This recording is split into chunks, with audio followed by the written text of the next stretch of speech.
Bangladesh shipping corporation BSc বহরে নতুন দুটি জাহাজ সংযোজনের মাধ্যমে অল্প সময়েই প্রায় 50 কোটি টাকা আয় করেছে। সংস্থাটি জানিয়েছে বর্তমানে তাদের 7টি জাহাজ আন্তর্জাতিক বিভিন্ন রুটে নিয়মিত চলাচল করছে, যা বিশ্ববাজারে বাণিজ্যিক কার্যক্রমকে আরও শক্তিশালী করছে।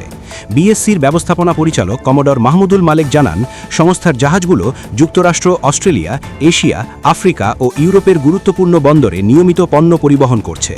আন্তর্জাতিক মানদণ্ড পূরণ করায় এসব জাহাজ নিরাপদ ও দক্ষভাবে পরিচালিত হচ্ছে, ফলে বৈশ্বিক শিপিং কোম্পানিগুলোর কাছেও বিএসসির জাহাজের চাহিদা বাড়ছে।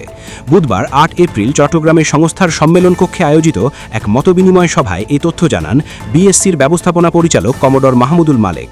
এটা নরভিক এনার্জি আসছে, ফেয়ার মাউন্ট আসছে, বাদশাহ ট্রেডার্স আসছে, কোনো আবার ওদের sister concern, but they are doing this business for 1991। এখন পর্যন্ত আমি পাবলিকলি বলতে পারবো, আমার জানা নাই যে এমন কোনো ঘটনা ঘটছে যে তারা তাদেরকে ব্ল্যাক লিস্ট করার মতো।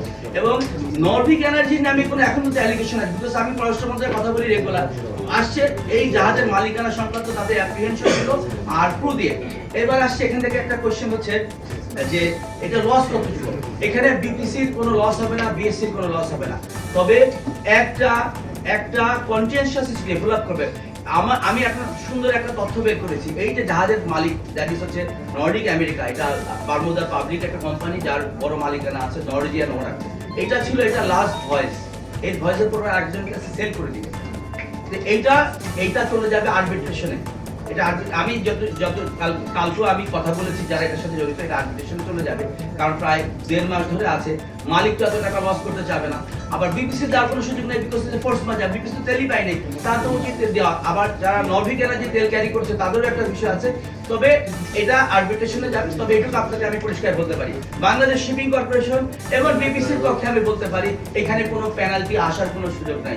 হয় এটা আপনার ইকুইটি বেসিসে অথবা সমঝোতার ভিত্তিতে একটা সলিউশনে যাবে, কিন্তু এই দুটো অর্গানাইজেশনের কোনোভাবে দায়ভার না সুযোগ নেই। বিকজ বিপিসি কে কিভাবে দায়ভার করবে? বিপিসি তেল আনে আর আমি ট্রান্সপোর্ট করি, আমার কোনো সমস্যা নেই, there is no problem, because force majeure area উল্টো পেনাল্টি ক্লেম করতে পারি যে you are suppose to deliver this fuel by March, তোমরা এটা দিতে পারো নাই, so you should give us penalty. But again force majeure কারণে প্রত্যেক সিপিতে একটা ওয়েভার থাকে, এই ওয়েভারের বেনিফিট সে পেয়ে যাবে। তো সেই কারণে অ্যান্সারটা এইটুকু সামারাইজ করি, বাংলাদেশ শিপিং কর্পোরেশন এবং বাংলাদেশ পেট্রোলিয়াম কর্পোরেশন কোনো পেনাল্টি দেওয়ার কোনো সুযোগ নেই। সম্প্রতি এমভি বাংলার প্রগতি ও এমটি বাংলার নবযাত্রা নামে দুটি আধুনিক জাহাজ বহরে যুক্ত হয়েছে। চীনের একটি শিপইয়ার্ড থেকে গত বছরের অক্টোবর ও চলতি বছরের জানুয়ারিতে জাহাজ দুটি গ্রহণ করা হয়। প্রতিটি জাহাজ দৈনিক গড়ে প্রায় 20,000 মার্কিন ডলার ভাড়ায় পরিচালিত হচ্ছে। সংস্থাটি জানায় জাহাজ দুটি পরিবেশ বান্ধব গ্রিন শিপ প্রযুক্তিতে নির্মিত।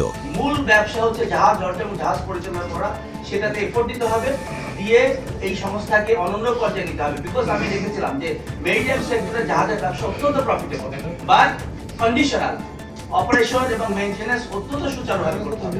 সেই কারণে এটার ম্যানেজমেন্ট আমরা এমনভাবে ডেভেলপ করলাম যে আপনি খেয়াল করে দেখেন 2024-25 অর্থ বছরে আমাদের আয় হয়েছিল 600 কোটি টাকা, আর নেট প্রফিট ছিল 249 কোটি টাকা, যেটা 53 বছরের ইতিহাসে ছিল উইথ অনলি 5 শিপস। এটা সামথিং লাইক এ ড্রিম।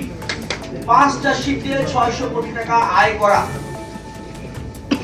আমার এটা অ্যানালিসিস এস্টিমেট বলে ইটস ক্লোজ টু ইম্পসিবল। এটি জ্বালানি সাশ্রয়, কম কার্বন নির্গমন এবং উন্নত নকশার মাধ্যমে পরিচালন দক্ষতা বৃদ্ধি পেয়েছে। বর্তমানে বাংলার প্রগতি পোল্যান্ডের গদান্স্কো বন্দরে এবং বাংলার নবযাত্রা সিঙ্গাপুরে অবস্থান করছে। বহর সম্প্রসারণের অংশ হিসেবে G2G ভিত্তিতে আরও দুটি ক্রুড অয়েল মাদার ট্যাঙ্কার ও দুটি বাল্ক কেরিয়ার জাহাজ কেনার উদ্যোগ নেওয়া হয়েছে বলে জানিয়েছেন ব্যবস্থাপনা পরিচালক।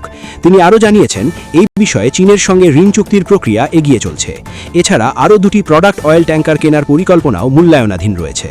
কমোডর মাহমুদুল মালেক বলেন, বিএসসি ধীরে ধীরে তাদের ক্ষমতা পুনরুদ্ধার করছে এবং পর্যায়ক্রমে জাহাজের সংখ্যা বাড়ানো হচ্ছে। এর মাধ্যমে বৈদেশিক মুদ্রা অর্জনের পাশাপাশি সরকারের রাজস্ব আয় বৃদ্ধি এবং দেশের অর্থনৈতিক অগ্রগতিতে গুরুত্বপূর্ণ ভূমিকা রাখছে সংস্থাটি। উল্লেখ্য, 2024-25 অর্থ বছরে বিএসসি প্রায় 800 কোটি টাকা আয় করে 306 কোটি টাকা নিট মুনাফা অর্জন করেছে, যা সংস্থাটির ইতিহাসে সর্বোচ্চ সাফল্য হিসেবে বিবেচিত হচ্ছে।